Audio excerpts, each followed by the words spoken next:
우리 이 찬양 부르면서 예배를 열겠습니다. 사람이 마음으로 자기의 길을 계획할지라도 그 걸음을 인도하시는 이는 여호와시니 평탄하게 하시느니라. 아멘입니까? 본문 말씀 출애굽기 4장 1절에서 8절입니다. 모세가 대답하여 이르되 그러나 그들이 나를 믿지 아니하며 내 말을 듣지 아니하고 이르기를 여호와께서 내게 나타나지 아니하셨다 하리이다. 여호와께서 그에게 이르시되 내 손에 있는 것이 무엇이냐? 그가 이르되 지팡이니이다. 여호와께서 이르시되 그것을 땅에 던지라 하시매 곧 땅에 던지니 그것이 뱀이 된지라.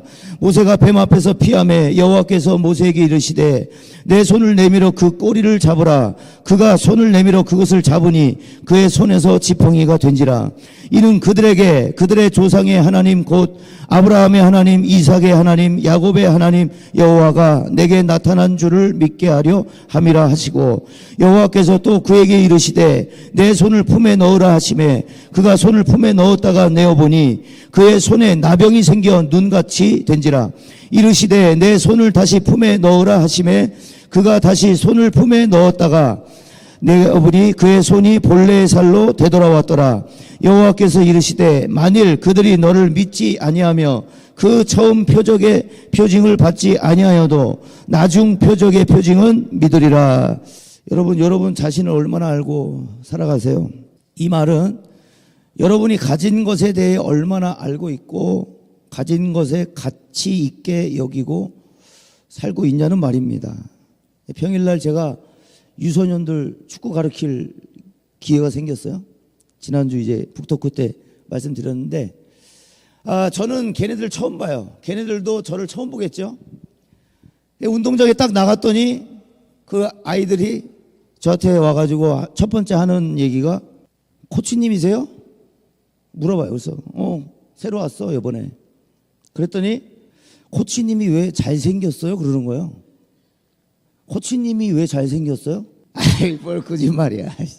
코치님이 왜 잘생겼냐. 그래서 어이구 야 그게 문제가 되는구나 너한테. 내가 잘생겨서 문제가 되는구나. 최근에 제가 저희 와이프가 저한테 그랬어요. 머리를 밀고 나서 자신감이 많이 떨어져 보여 그러더라고. 근데 실로 그랬어요. 머리를 밀겠다고 제가 이제 24년도 다짐과 어떤 포부를 보여주려고 머리를 밀었지만 어느 정도 예상이 되잖아요. 머리를 밀었을 때 이 정도 되겠다. 근데 거울을 보면 볼수록 우리 가족 중에 한 1번뿐이 계신가? 그런 생각이 드는 거예요. 나도 머리빨이었구나. 여러분 제 머리빨이에요? 아유, 내가 머리빨인데 여러분들 여기 남아주셔서 감사하네. 얼굴을 보고 남아주신 게 아니어서. 여러분 그랬어요. 그렇게 자신감이 많이 떨어졌어요. 근데 그 아이가 그때 모자 썼어요. 우리 슬기자매님이 선물해 준 그 비니 모자를 쓰고 나갔는데 코치님이 왜 잘생겼냐 그런 거예요. 잘생겨 보일 수도 있겠구나. 그러고 나서 그 다음 타임에 또 어떤 아이가 와가지고 나한테 코치님이세요? 새로 왔어. 그랬더니 축구 코치만 안 하죠? 이렇게 물어보는 거예요. 그래서 얘가 내가 전도사인 줄 아나? 그게 왜 그래? 왜 그렇게 물어봤어? 이렇게 물어보니까 헬스 코치도 하냐는 거야. 몸이 많이 커 보였던 모양이에요, 제가. 여러분, 제가 그 얘기를 듣고 얼굴 잘생겼다는 말보다 헬스 코치님이세요가 더 기분이 좋았어요.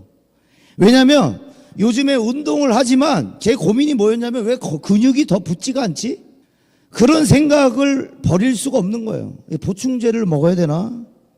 아니면 이 운동량을 늘려야 되나? 뭐가 문제지? 왜 더 성장이 안 되지? 그런 고민을 하던 찰나였어요. 그런데 어린아이의 눈에는 제가 다른 사람에 비해, 다른 코치님들에 비해 몸이 많이 커 보였던 모양이에요. 축구 말고 헬스 코치도 할 만큼. 여러분, 해도 그대로인 것 같아서 제 나름대로 시간도 늘려보고 더 무게가 무거운 중량도 들어보고 했지만 더 이상 성장이 느껴지지가 않는 거예요. 보여지지가 않는 거예요. 아, 요게 다인가 보다. 늘 고민이었던 이 근육량이 누군가 볼 때는 많네, 크네, 좋네, 일 수 있었던 거예요. 여러분, 저의 약점이 되고 고민이 되고 보잘것없다고 느껴지게 했던 나에게 있어서, 여러분들에게 있어서 각자가 내가 가진 콤플렉스라 내가 정의해버린 것들 있죠. 내가 정의를 이미 내려버렸어요. 정말 작다 여긴 내가 가진 그 무언가가 클 수도 있겠다. 대단할 수도 있겠다. 쓸모 있을 수도 있겠다. 아니, 아직 성장 중일 수도 있겠다. 아니, 성장하고 있는 것일 수도 있겠다. 내 생각이, 내 정의가 틀렸을 수도 있겠다. 여러분, 그래서 계속 틀을 깨는 게 중요합니다. 여러분은 뭐에 갇혀 있으세요? 여러분이 갇혀 있는 것은 무엇인가요? 나름대로 더 못한다고, 더 안 된다고 정의하신 건 뭡니까? 여러분, 무엇을 가지고 계십니까? 혹시 그것이 가치 없게 느껴지세요? 부족하게 느껴지세요? 아무리 해도 안 많아집니까? 안 커집니까? 더 성장이 안 보입니까? 정의하지 마세요. 나는 나를 정의하지 못합니다. 정의할수록 틀에 갇히고, 정의할수록 불행해지고, 정의할수록 웅덩이에서 못 벗어나와요. 결국 나를 가두고 있는 것은 누군가의 말도 아니고 누군가에 의해서도 아니고 나 자신이더라고요. 여러분, 제가 좋아하는 건축가 분이 계시는데 그분이 건축물을 볼 때 두 가지 시각이 있대요. 첫 번째는 밖에서 이 건축물을 보는 시각, 두 번째는 이 건축물 안에 들어와서 바깥을 보는 시각이래요. 이 건축가가 제일 좋아하는 건축물이 뭐냐고 물어보니까 안동에 있는 고즈넉한 고택을 찍었어요. 최고의 건축물이래요. 근데 실제 검색을 해보니까 너무 낡고 오래됐어. 근데 건축가가 봤을 땐 최고라는 거예요. 자, 첫 번째 시각, 바깥에서 그 건축물을 본 시각만 본 거예요.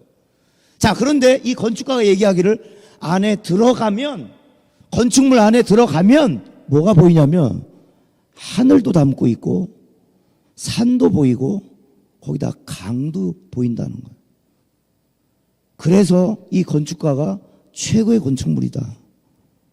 하늘과 산과 강을 다 품고 있다. 겉으로 그 건축물을 보면 낡고 오래된 것밖에 정의할 수밖에 없어요. 그런데 들어가서 보니까 뭐가 있어요? 그 건축물, 그 건물 자체로 담을 수 없는 하늘과 산과 강이 보이더라는 거예요. 여러분, 24년도 여러분을 정의하게 만드는 모든 생각들, 그래서 틀에 갇히고 내가 한 정의에 내가 허우적대는 일이 없이, 즉 건물만 보는 일이 없이 건물 안으로 들어가 내가 본 게 건물이 다가 아니구나. 내가 아는 게 건물 외관이 다가 아니구나. 그래서 여러분이 가진 것에서부터, 아는 것에서부터 내가 정의한 것에 갇히지 않고 정의한 만큼만 살지 말고 정의한 만큼만 쓰지 말고 제한받지 말고 모든 것을 초월하고 가능하게 만드는 한 해가 되기를 주님의 이름으로 오늘 보냅니다. 그럼 초월하게 만들고 가능하게 만드는 것은 무엇이냐?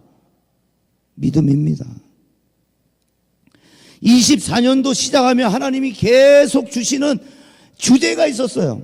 계속 묵상하게 만들고 생각하게 만들고 저에게 있어서 한 해를 달려가게 하는 그냥 딱 주제 두 글자예요. 믿음이에요. 미련해 보이지만 믿음입니다. 초라해 보이지만 믿음입니다. 어리석게도 믿음이에요. 미련하게 보이지만 믿음입니다. 그게 무슨 소망이 있겠냐면 믿음이에요. 여러분을 초월하는 힘, 여러분의 한계를 뚫고 돌파하는 힘, 기껏 한치 앞도 못 보고 살아가는 우리지만 우리가 상상하지 못하는 것을 구하도록 하는 놀라운 힘, 하나님의 능력이요 지혜인 믿음입니다. 고린도전서 1장 22절에 유대인은 표적을 구하고 헬라인은 그리스인은 지혜를 찾으나 우리는 십자가에 못 박힌 그리스도를 전하니 유대인에게는 거리끼는 것이요 이방인에게는 미련한 것이로되 오직 부르심을 받은 자들에게는 유대인이나 헬라인이나 그리스도는 하나님의 능력이요 하나님의 지혜니라. 에스겔 37장에 보면요, 하나님이 에스겔에게 환상을 보여주세요. 자, 그 환상이 뭐냐면 골짜기에 뼈들이 심이 많은 거예요. 심이, 뼈들이 널브러져 있어요. 근데 한 가지 특징은 심이 말랐다고 나와요. 자, 에스겔 37장 2절에 나를 그 뼈 사방으로 지나가게 하시기로 본즉 그 골짜기 지면에 뼈가 심이 많고 아주 말랐더라. 자, 이 말씀이 나온 다음에 11절에 이 마른 뼈 환상을 보여주신 이유를 말하는데 에스겔 37장 11절에 또 내게 이르시되 인자야 이 뼈들은 이스라엘 온 족속이라. 그들이 이르기를 우리의 뼈들이 말랐고 우리의 소망이 없어졌으니 우리는 다 멸절되었다 하느니라. 하나님이 에스겔에게 마른 뼈 환상을 보여주시면서 이 마른 뼈를 누구라고 하냐면 이스라엘 백성들이라고 얘기하는 거예요. 그때 이스라엘 백성들의 상황은 바벨론이라는 나라의 멸망을 받고요, 국민 대다수가 포로로 잡혀가면서 이들이 진짜 지금 이야기하는 것처럼 우리의 뼈들이 말랐고 소망도 없어졌으니 다 멸절되었다. 여기서 우리의 뼈들이 말랐고라는 말은 원어로 야바시입니다. 야바시. 무슨 말이냐? 절망적이고 소망 없는 고통스러운 상태. 예. 여러분 이거 글자로 하니까 마음에 안 와닿을 거예요. 소망 없는 고통스러운 상태를 내가 뭐라고 제가 짐작을 해보니까 어떤 상태냐면 빚은 늘어가는데 돈 나갈 날짜는 다가오는데 돈은 없는 거야. 빚은 계속 늘어가는데 날짜는 다가오는데 거기다가 돈은 없어. 여러분 상상을 해보세요. 그게 소망 없는 고통스러운 상태예요. 소망이 없는 거예요. 빚은 계속 쌓이는 거예요. 돈은 없는 거예요. 날짜는 다가오는 거예요. 그게 소망 없는 절망스러운 상태. 그런데 하나님이 에스겔 37장에 심이 많고 심이 말라버린이라는 말은 오래됐다는 얘기입니다. 그 뼈들을 보여주시면서 이 뼈들이 살겠느냐라고 물어보세요. 여러분 나라가 망했고 예루살렘 성전, 하나님의 임재를 상징했던 예루살렘 성전이 무너졌어요. 그리고 포로예요. 포로가 된 지 10년째 되는 해예요. 이 환상을 본 때가. 이스라엘이 망한 지 10년째 됐고 포로로 잡혀간 지 10년째 됐어요. 그런데 하나님은 에스겔에게 물으시는 거예요. 이 뼈들이 살 것 같냐? 우리 찾아봅시다. 에스겔 37장 3절. 에스겔 37장 3절. 그가 내게 이르시되 인자야 이 뼈들이 능히 살 수 있겠느냐 하시기로 내가 대답하되 주 여호와여 주께서 아시나이다. 우리의 뼈들이 말랐고 소망이 없어졌고 나라도 망하고 성전도 무너졌고 우리는 다 멸절되었다고 한탄하고 있던데 너희들 인자야 심이 말라서 오래된 이 뼈 이거 어떻게 되겠냐? 희망이 있어 보이냐? 에스겔에게 물어보시는 거예요. 하나님이 에스겔이란 이름이 있지만 계속 뭐라고 부르시냐면 인자야라고 부르세요. 인자야 이 뼈들이 능히 살겠느냐. 그럼 이 환상을 보고 있는 지금 에스겔은 대단한 사람인가? 인자라고 하니까 뭐 특별한 사람인가? 에스겔이라는 이름이 있지만 인자라고 굳이 왜 쓰셨을까? 여러분 인자라는 말은요 사람의 아들이라는 말이에요. 다른 표현으로 아담이라는 말입니다. 아담. 하나님의 음성을 듣고 환상을 볼 정도로 대단한 사람이란 뜻이 아니고 사람의 아들이란 뜻이에요. 이스라엘 백성들처럼 나라가 빼앗겼고 멸절되고 망하고 포로로 잡혀가 소망이 없는 동일한 멸망받을 수밖에 없는 백성 중 한 명. 너도 다를 게 없어. 너도 멸망했어. 근데 에스겔에게 너도 사람의 아들이야. 인자야. 이렇게 부르시는 거예요. 여러분 환상을 봤다고 해서 특별한 사람이 아니라는 거예요. 너도 이스라엘 백성의 한 사람으로서 너도 멸망되었어. 그런 의미에서 인자야 이 뼈들이 살겠느냐라고 물어보신 거예요. 에스겔 37장 3절이요. 그가 내게 이르시되 인자야 이 뼈들이 능히 살 수 있겠느냐 하시기로 내가 대답하되 주 여호와여 주께서 아시나이다. 여러분 에스겔은 주께서 아시나이다 이렇게 표현하고 있어요. 믿음일까요? 믿음이 있어서 주께서 아시나이다 했을까요? 이 표현을 두 가지의 의미로 해석합니다. 하나님 살 수 없다는 것을 아시지 않습니까의 의미예요. 이 뼈들이 오래돼서 더 이상 소망이 없다는 걸 하나님이 아시지 않습니까? 라는 의미를 하나 가지고 있고요.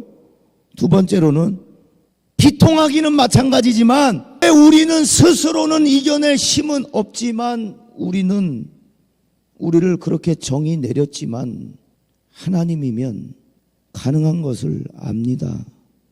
인자야 이 뼈들이 살 수 있겠느냐? 하나님 살 수 없다는 걸 아시지 않습니까? 그리고 하나 더 나가서 그러나 우리는 멸절되었다고 정의했지만 그러나 하나님이면 가능한 것을 아나이다. 여러분 믿음입니다. 여기서 굳이 우리가 망하지 않았습니다. 우리는 희망이 있습니다. 우리는 소망이 있습니다.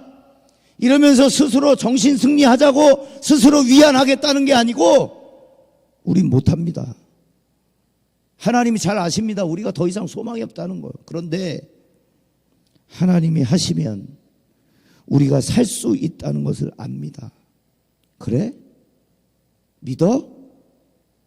자, 그러면 뭐라고 말씀하지 보세요. 에스겔 37장 4절이에요. 다 같이요. 에스겔 37장 4절. 또 내게 이르시되 너는 이 모든 뼈에게 대언하여 이르기를 너희 마른 뼈들아 여호와의 말씀을 들을지어다. 5절이요. 주 여호와께서 이 뼈들에게 이같이 말씀하시기를 내가 생기를 너희에게 들어가게 하리니 너희가 살아나리라. 여러분 여기서 아멘 할 수가 없는 거예요. 아멘 할 수가. 널브러져 있는 뼈들 보고 오래된 10년째 되는 이 뼈들을 보고 뭐라고 말씀하시라는 거예요. 에스겔을 보고 뭐라고 그래? 이 뼈들 보고 네가 대언해라. 여러분 죽어있는 사람 살리란 얘기가 아니에요. 뼈예요. 뼈는 소망이 없어요.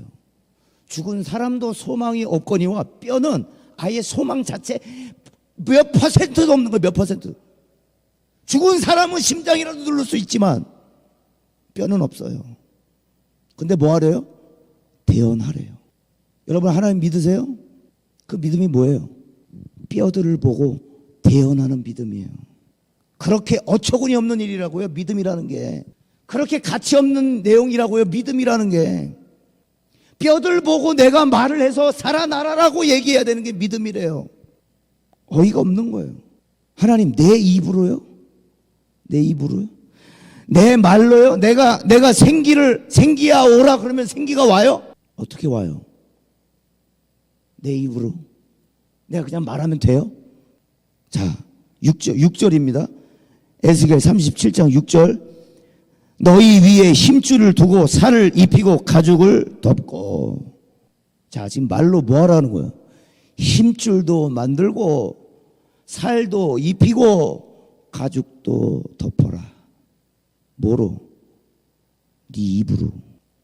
내 입으로 내가 대언해서 뼈다고 보고 명령하라는 거예요.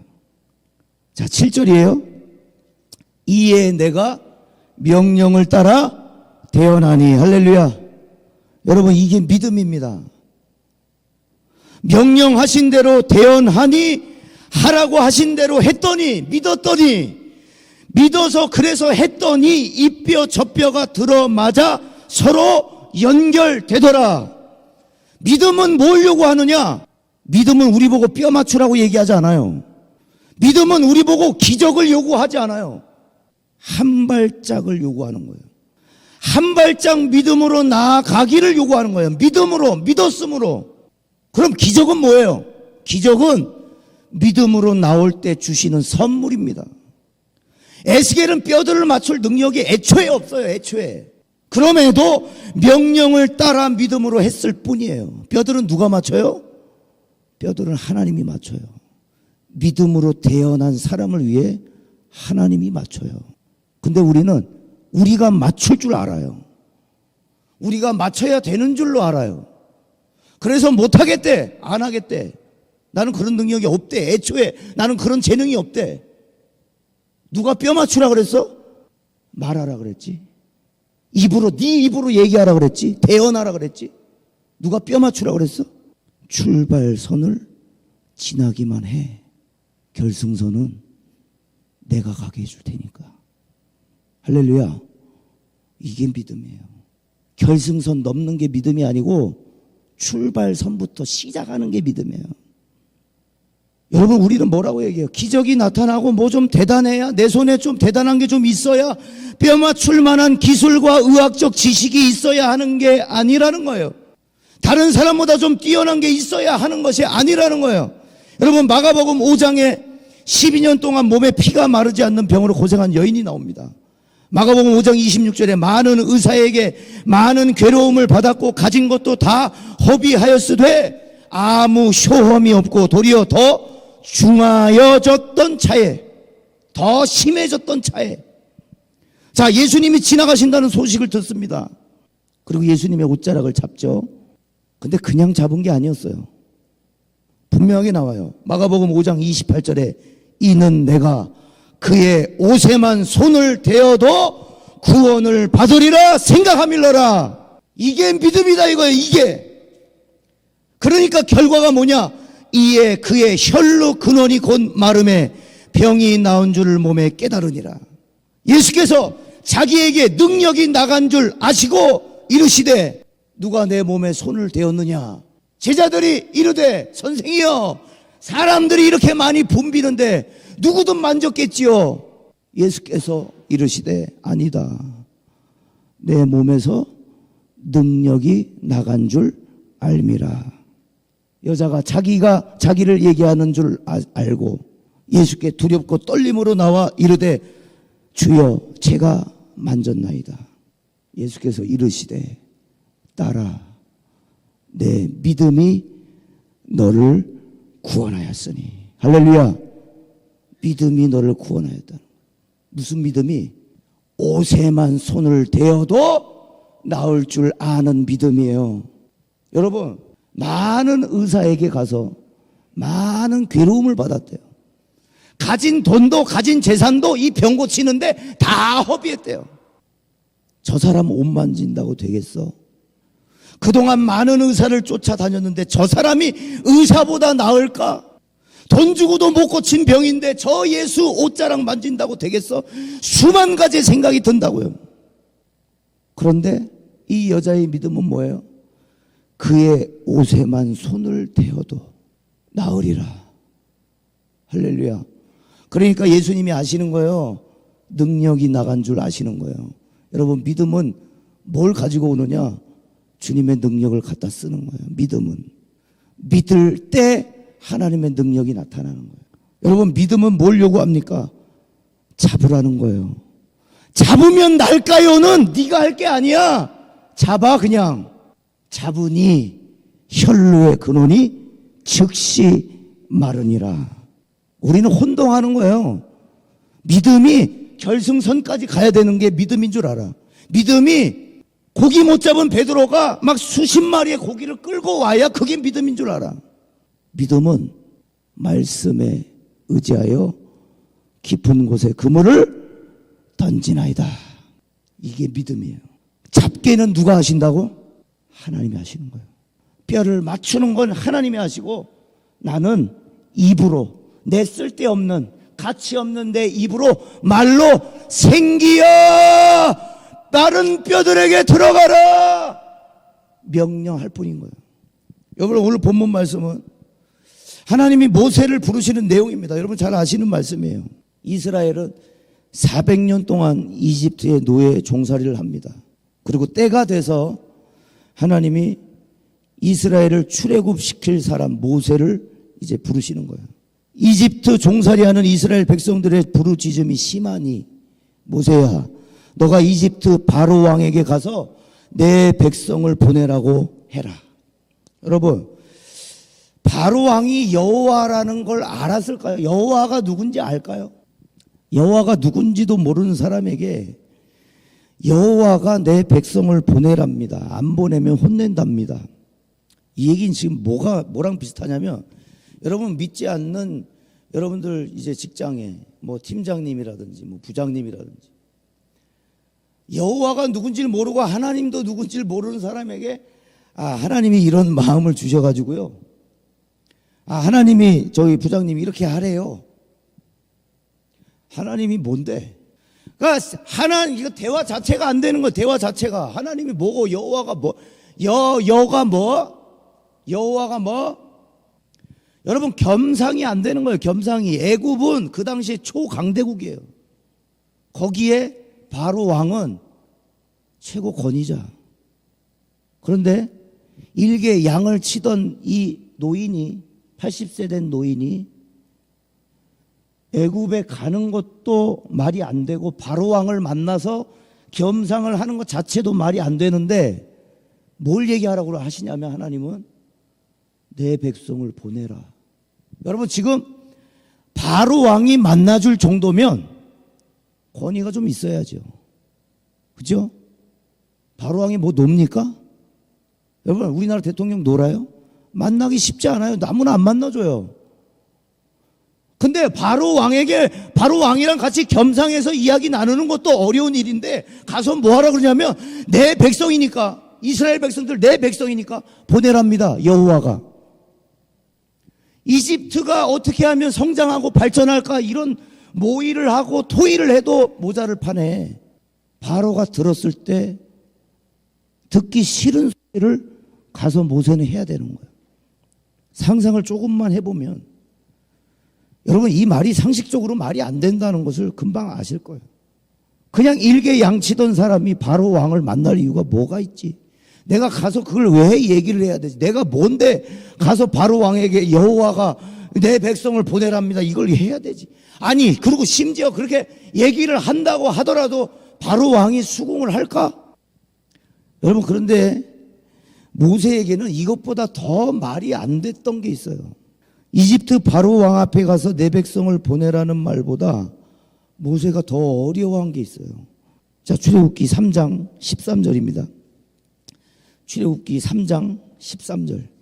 출애굽기 3장 13절입니다. 출애굽기 3장 13절. 모세가 하나님께 아뢰되 내가 이스라엘 자손에게 가서 이르기를 너희의 조상의 하나님이 나를 너희에게 보내셨다 하면 그들이 내게 묻기를 그의 이름이 무엇이냐 하리니 내가 무엇이라고 그들에게 말하리까? 자, 그 다음까지요. 14절. 하나님이 모세에게 이르시되 나는 스스로 있는 자니라. 네. 여러분 이집트 바로왕 앞에 나가는 건 일단 둘째 문제고, 더 중요한 건 뭐냐면 지금 종살이 하는 이스라엘 백성들에게 뭐라고 합니까? 누가 보내셨다고 합니까? 뭐라고 하라 그래요? 스스로 계신 자가. 그게 누구예요? 여러분 15절에 얘기하고 있어요. 이스라엘 백성들의 조상적부터 믿어온 하나님. 조상 누구죠? 아브라함과 이삭과 야곱의 하나님. 현재 종살이하는 이스라엘 백성들의 조상들이 믿었던 하나님이 모세 나에게 말씀하셨어. 니들 조상들이 믿던 하나님이 나에게. 여러분 이걸 믿을까요? 이스라엘 백성들이 자기 조상들이 믿었던 하나님이라, 아브라함이 믿었던 하나님, 이삭이 믿었던 하나님, 야곱이 믿었던 하나님, 그 하나님이 말을 해? 여러분 모세의 걱정대로 출애굽기 4장, 오늘 본문이에요. 출애굽기 4장 1절에 모세가 대답하여 이르되 그러나 그들이 나를 믿지 아니하며 내 말을 듣지 아니하고 이르기를 여호와께서 너에게 나타나지 아니하셨다 하리이다. 하나님이 말씀하셨어? 모세 너한테? 왜 하필 너가 들어? 왜 하필 너가 듣냐? 그 많은 사람 중에 왜 하필 너에게 말씀하셨냐? 너 우리 조상은 아냐? 너 아브라함 아냐? 여러분 그도 그럴 것이. 창세기가 마지막 장이 50장이죠. 이 50장 창세기가 끝나면서 뭐가 들어가면 출애굽기가 들어가요. 창세기와 출애굽기 사이에 하나님이 침묵하신 시간이 있어요. 조용히 아무 말씀도 안 하셨어. 그게 400년이에요. 400년이라는 시간 동안 하나님이 침묵해버려요. 조상의 하나님, 아브라함, 이삭, 증조의 고조에 쭉쭉쭉쭉 더 올라가서 그 노인네가 믿었던 하나님, 그분이 계셔? 여러분, 아브라함 복 받았어요. 이삭 복 받았어요. 야곱도 번성했어요. 복 받았어요. 조상들 아브라함, 이삭, 야곱 다 복 받았어요. 대박 터졌어. 그런데 그 후손들이라고 하는 이 이스라엘 사람들, 이스라엘 백성들, 이집트 노예예요. 400년간이나 돕지 않았던 하나님, 침묵하셨던 하나님, 우리 조상 때부터 믿어왔다는 건 아주 귀가 닳도록 들어왔지만 한 번도 경험하지 않았고 들어보지 않았어. 왜? 하나님이 400년 동안 침묵하셨기 때문에. 이집트의 노예살이로 종살이로 있게 가만히 두셨기 때문에 이 후손들은 하나님을 몰라요. 우리 꼴을 봐. 이집트 노예잖아. 그런데 모세가 느닷없이 나타나서 그 이스라엘 백성들에게 해야 하는 말이, 너희 조상의 하나님이 나에게 말씀하셨다. 우리 증조 할머니가, 우리 외할머니가, 우리 친할머니가 믿었던 하나님, 그분 계셔? 아니, 그분이 계셨다면 왜 당신에게 말씀하셔? 왜 당신이야? 400년 동안의 침묵을 깨고 말씀하신 게 왜 모세 당신이야? 여러분, 이거 엄청난 중압감 아닙니까? 엄청난 압박감 아니에요? 400년 만에 침묵을 깨셨는데 하필이면 저 사람 모세에게 말씀하셨다는 거예요. 모세는 400년 만에 침묵을 깬 하나님의 음성을 전달해야 하는 거예요. 그러니까 이스라엘 백성의 입장에서는 믿어지지가 않지. 출애굽기 4장 1절, 모세가 대답하여 이르되 그러나 그들이 나를 믿지 아니하며 내 말을 듣지 아니하고 이르기를 여호와께서 너에게 나타나셨을 리 없다. 당신일 리 없다. 여러분, 그걸 모세는 지금 너무 잘 알고 있는 거예요. 그걸 먼저 걱정하고 있는 거예요. 바로 왕 앞에 나가는 게 걱정이 아니고 이스라엘 백성들에게 내가 뭐라고 얘기할까요? 아브라함과 이삭과 야곱의 하나님이 너에게 말씀. 여러분, 아니, 하나님 이거 믿을까요? 걔네가 왜 접니까? 왜 400년 만에 말씀을 하시는데 왜 하필 접니까? 아니, 고위 간부도 아니고 나는 뭐 어떤 능력도 없고 돈도 많은 것도 아니고 권력이 있는 것도 아닌데 왜 접니까 하필이면? 여러분, 지금 모세의 상황을 한번 보세요. 모세는 지금 호렙산에서 하나님을 마주대하고 있는 상황이에요. 하나님을 마주대하고 있는 상황이라고요. 그런데 저들이 나를 믿을까요? 하고 있어요. 그들이 제가 한 말을 신뢰할까요? 아니요, 그들은 여호와께서 내게 나타나셨다는 것 자체를 믿지 않을 겁니다. 믿지 않고 싶을 겁니다. 저는 유명한 인사도 아니고 좋은 대학 나온 것도 아니고 사람들이 좋아할 만한 매력도 없습니다. 그들이 내 말을 믿을 나는 능력도 없고 매력도 없어요. 난 그냥 양치던 사람입니다. 여러분, 모세는 누구보다 자기 자신을 잘 알았어요. 그리고 잘 정의했어요. 틀리지 않아요? 양치던, 일개 양치던 사람이에요. 그리고 능력도 없고 재능도 없어요. 바로 왕, 이집트로 가서 바로 왕을 만날 만한 권위 있는 사람도 아니에요. 사실이에요. 잘 정의했어요. 하나님을 지금 마주 대하고 있는 모세도 내가 하나님이 보내서 왔어, 하나님이 내게 말씀하셨어 라고 하면 그들이 믿지 않을 거예요. 아주 정확하게 봤어요. 여러분, 우리도 그러지 않겠어요? 우리도 내 삶엔 하나님이 전혀 느껴지지 않는데 이 앞에 떠들고 있는 사람은 하나님이 계속 말씀하신대. 근데 내 삶에는 아무것도 안 느껴져. 여러분이 내 말 믿으시겠어요? 여러분의 삶에는 하나님이 개입하고 계신가? 살아계신가? 전혀 안 느껴지는데 이 앞에서 떠들고 있는 사람은 하나님이 말씀하시고 하나님이 여러분들에게 말씀하신, 이 믿어지냔 말이에요. 이게 내 삶하고는 전혀 관련 없이 하나님 뭐 해줬어 하나님이. 여러분, 모세의 걱정은 당연합니다. 당연해요. 자, 그런데 하나님이 모세에게 자신을 뭐라고 설명을 하세요? 소개를 하세요? 나는 스스로 있는 자니라. I am who I am. 나는 나다라는 말이에요. 나는 나야. 아니, 이스라엘 백성들이 너 누가 보냈어? 그러면 제가 뭐라고 할까요? 나는 나다라고 얘기해라. 여러분, 그런데 웃기죠? 우습죠? 누구한테? 야, 그래서 그걸 누가 말씀하신 거야? 나는 나다라는 분이 얘기하시던데. 웃기고 우습지만 여러분, 나는 나다라고 얘기할 사람은 적어도 인간 중엔 없어요. 그 말은 뭐냐면 모세와 대화한 사람은 사람이 아니었다는 거예요. 모세 앞에 나타나신 그 하나님은 적어도 사람이 아니라는 거예요. 여러분, 하나님은 만들어지고 태어난 분이 아니라 발생되어진 존재가 아니라 스스로 영원히 계신 분이심을 믿어야 하는 겁니다. 그게 하나님을 믿는 거예요. 그게 영원히 스스로 자존하실 수 있는 분, 누가 발생시키고 누가 만든 것이 아니라 그분 스스로 존재하실 수 있는 분, 유일하신 분이에요. 그러기 때문에 여러분, 에스겔에게 네가 생기를 대어내라, 너의 입술로 너의 가치 없다고 이야기하는 이 말로, 내 말이 무슨 힘이 있겠냐고 하는 네 말로, 그 말 한마디면 마른 뼈가 살아날 거야 하신 분이에요. 뼈는 내가 맞출 때니까 너는 뭐 해라? 대어내라. 우리의 작은 입술로, 우리의 작은 손으로 하나님의 엄청나심을, 위대하심을, 진짜 스스로 존재하시는 분이심을 보여주고 싶은 거예요.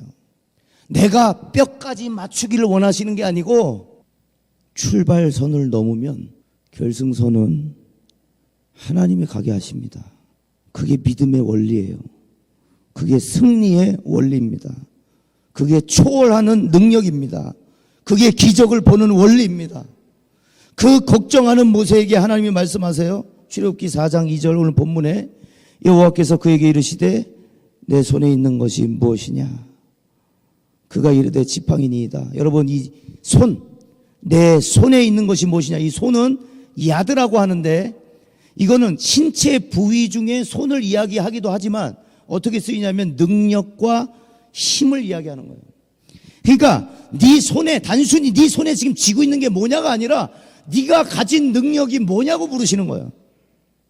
단 한 번도 의미 있게 여기지 않았던 그것, 단 한 번도 가치 있게 여기지 않았고 양치는 게 일상이었기에 당연히 손에 쥐고 다녔던 나무 지팡이, 그게 뭐냐 그러시는 거예요. 그게 뭐냐? 네가 들고 있는 게 뭐냐? 아니, 하나님, 그들이 나를 믿을 만한 뭐를 보여주시든지 뭘 주시든지 능력을 주시든지 얼굴을 빛나게 하시든지 그들이 믿을 만한 걸 주셔야죠. 지팡이는 왜요? 지팡이는, 아이 지팡이 있어요. 그래요. 내 손에 지팡이 있습니다. 이거 가지고 뭐예요? 이거 가지고 뭐예요? 왜? 지팡이는 왜요? 지팡이는 능력을 주셔야지. 지팡이는 왜요? 자꾸.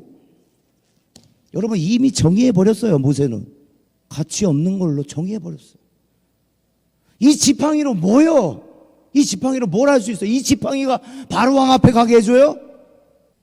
내가 이미 정의해버린, 쓸데없다고, 가치 없다고 여겨버린 지팡이, 자기가 일하면서 양치면서 늘 동행했던 지팡이, 여러분 안에 있는 재능과 능력들, 사실 지금도 뭔지 모르고 살아가고 있는 사람이 있을 수도 있어요.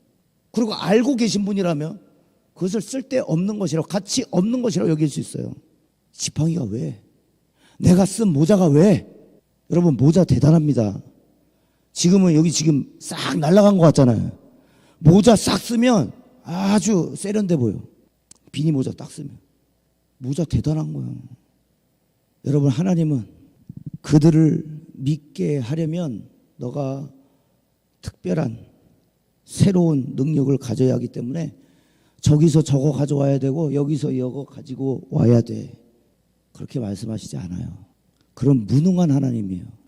여러분 안에 있는 거 가지고 하나님이 못 쓰잖아요? 그럼 하나님은 무능한 사람이에요. 무능한 신이에요. 전지전능하지 않아요. 뭐가 자꾸 필요하다고, 야 이것 좀 가지고 오고 저것 좀 가져오고, 야 요것 좀 준비하고, 너 학위 좀 따고, 너 대학 졸업장도 좀 가져오고. 모세가 가진 것으로, 모세가 무가치하다고 느낀 것 가지고도, 그것 가지고도 하나님 충분히 가능해요.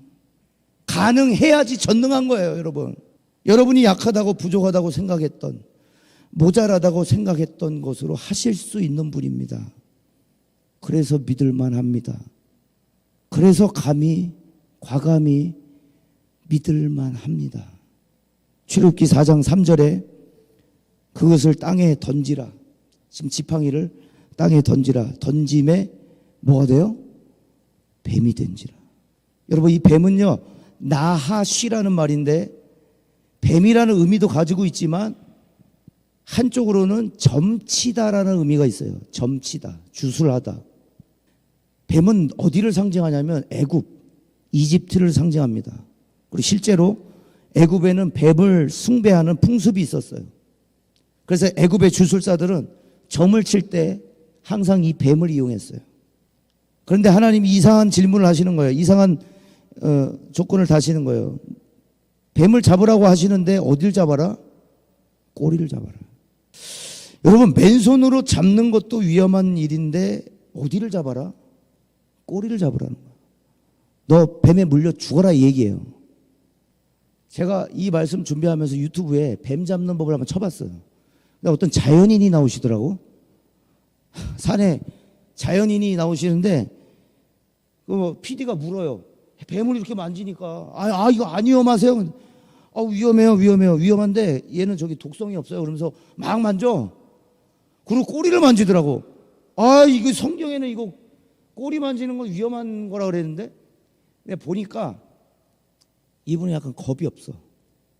독이 없다고 그러니까 물려도 괜찮은 거야. 그러니까 뱀을 들고 이러고 막 흔들면서 괜찮아요? 그러면서 야, 산으로 가서 너 살아라. 그러면서 산에 딱 풀어줘. 그 뱀이 슉 가면서 산으로 가.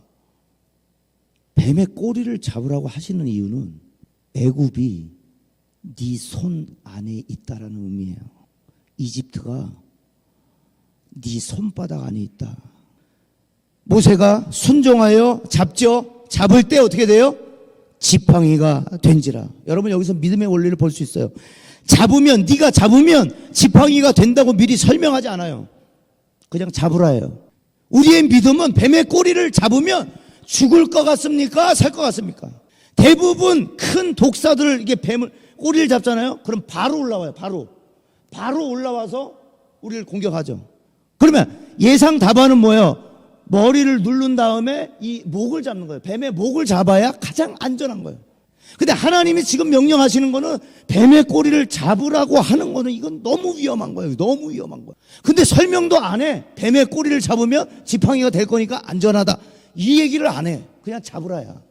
여러분, 우리의 순종은 순종했을 때 결과를 예측하기 때문에, 즉 예측이 되기 때문에 할 수 있던 것은 아니었습니까? 우리의 순종은 예측이 되니까 한 거 아니에요? 예측이 안 되는 건 어떻게 해요? 못한다고 하잖아요. 난 그런 능력 없다고 하잖아요. 난 그거 못한다고 하잖아요. 예측이 되는 것만 하면서 우린 사실 순종으로 알고 살아. 내가 어느 정도 머리를 돌려봐야 돼. 굴려봐야 돼. 될까 안 될까. 월 디너머십. 여러분, 제가 될 걸 예상하고 막 다 나올 걸 예상하고 했을까요? 시작을? 밑에 당일어 그 질문 빼곡하게 쓰겠지 생각하고 했을까요? 그렇게 하면 아무것도 못해요. 예측 가능한 것만 하면 어쩌면 믿음이 아닐 수 있어요. 안전한 것만 하는 거니까. 안전한 것만. 여러분, 우리 지식에 이해되고 사리에 맞아서 순종하는 게 아니라 나는 스스로 있는 자니라.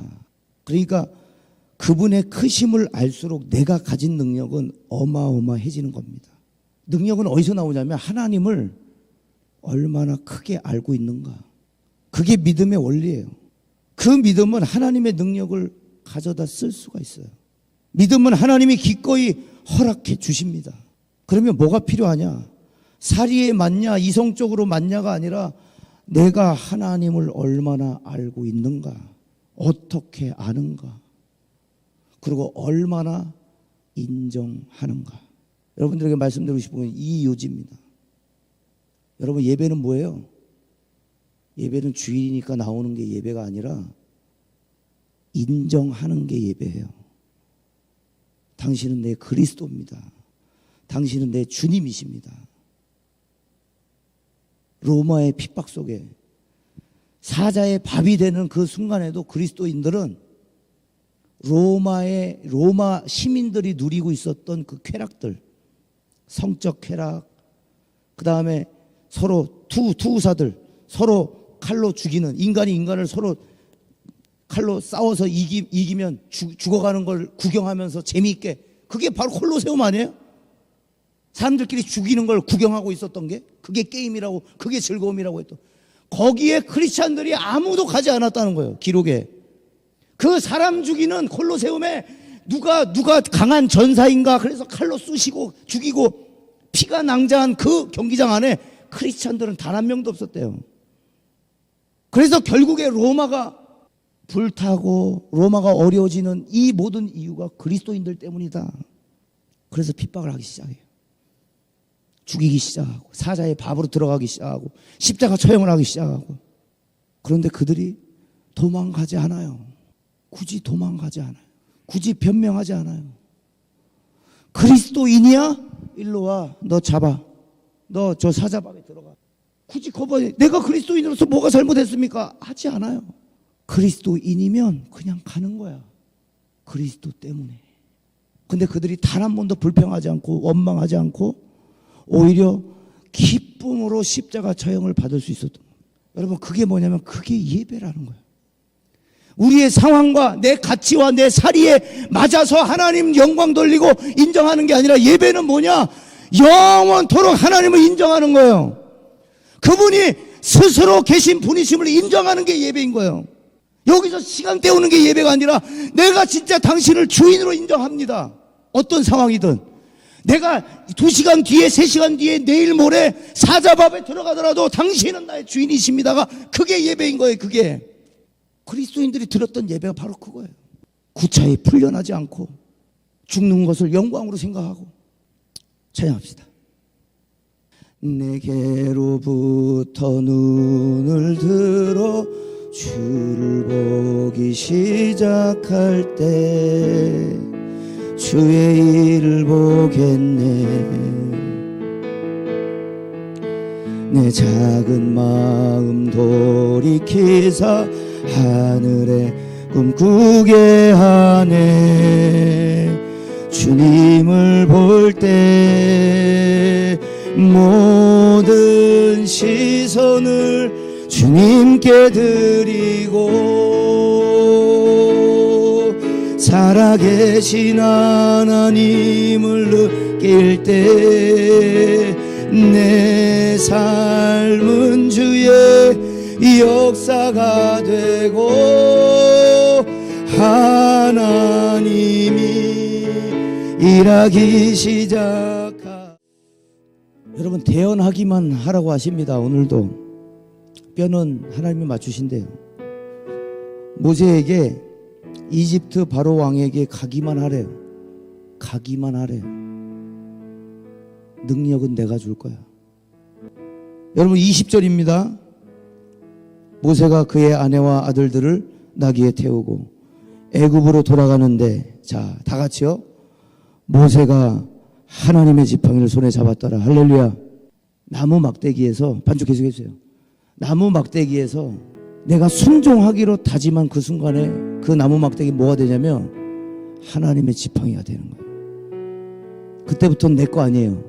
그때부터는 초라하고 가치 없는 나무 막대기, 그게 아니에요. 이 막대기 하나로 애굽을 하나님이 개박살을 낼 거예요. 권능을 이미 주신 거예요. 여러분, 가치 없다고 느낀 것이 무엇입니까? 아까 저처럼 머리를 밀자니까 내가 거울 보기가 참 힘든 거예요. 그동안에 봐왔던 내 얼굴이 아니거든. 솔직히 실로 진짜로 제가 자신감이 많이 떨어지기도 했어요. 여러분들 느끼셨는지 모르겠지만 근육량이 왜 더 커지지 않지라는 생각을 버릴 수가 없는 그 찰나에 하나님의 어린 아이를 통해서, 야, 이미 충분해. 이미 많아. 너 이미 많은 걸, 많이 좋은 걸 가지고 있어. 그리고 그 훈련이 마치고 그 코치 일이 마치고 집으로 돌아와서, 하나님, 제게 주신 것이 무엇인지 한번 세볼게요. 그리고 세봤어요. 그리고 엉엉 울었어요. 너무 주신 게 많아서, 너무 좋은 게 많아서, 너무 많아서, 하나님, 내가 이걸 많다고 생각을 안 하고 살았네요. 이게 정말 큰 거였는데 크다고 생각 안 했네요. 여러분 주신 것을 한번 세어보세요. 하나님이 여러분들이 뭘 주셨는지. 그리고 정의하지 마세요. 나는 나를 정의할 수 있는 사람이 아니에요.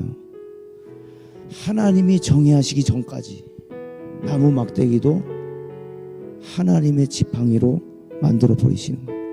오늘 기도할 때 하나님, 우리 찬양의 가사와 같이 먼저는 내게로부터 눈을 들어야 돼요. 건물 외관을 계속 보는 게 아니라 내게로부터 눈을 들어야 돼요. 그리고 주를 보기 시작할 때 뭘 본다? 주의 일을 보게 됩니다. 내 작은 마음을 돌이키시고 상상도 하지 못할 하늘의 꿈을 꾸게 하신다는 거예요. 이게 믿음의 능력이고, 이게 초월하는 능력이고, 누가 나무까지 이 나무 막대기를 가지고 애굽의 바로왕에게 가겠어요? 모세는 못해요. 여러분, 에스겔은 뼈를 맞출 만한 능력이 없어요. 그러나 네가 생기를 대언할 때, 너의 입으로 선포할 때, 뼈에 가치 없는 그 말로 선포할 때 뼈는 내가 맞춘다. 오늘 하나님 출발선 앞에 있습니다. 넘어가겠습니다. 결승선 바라보며 하나님 두려워하지 않겠습니다. 결승선은 하나님이 가게 하옵소서. 우리 주여 한번 외치고, 24년도 믿음, 또 믿음, 미련해 보이지만, 이게 가치 없어 보이지만 믿음이 능력이 될 줄로 믿습니다. 이것을 경험하는 24년도 되게 해달라고 주여 한번 크게 부르짖고 동성하여 기도합니다.